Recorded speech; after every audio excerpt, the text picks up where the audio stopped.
जब सुने के होई भोजपुरी गाना बस बजे के चाही गाना।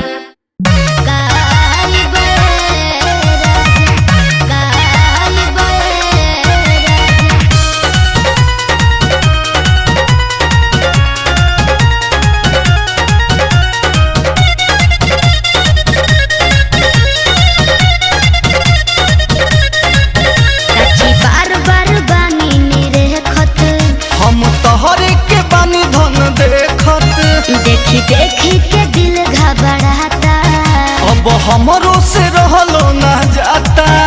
ऐसे काहे करता जी? अरे आओ ना, काठी बार बार बानी रउआ देखत, हम तोहरे के बानी निरेखत। देखी देखी के दिल घबराता, अब हमरा से रहलो ना जाता।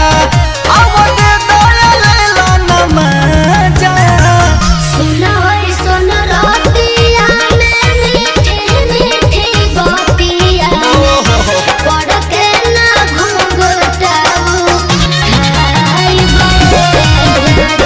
बे देहिया से देहिया नाथे हाय बे।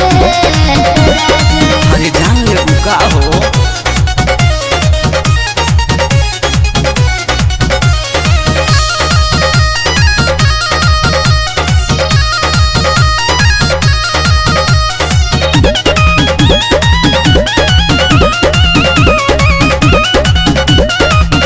हम तो तोहरे में रहब बाझल हो, भले रतिया बीत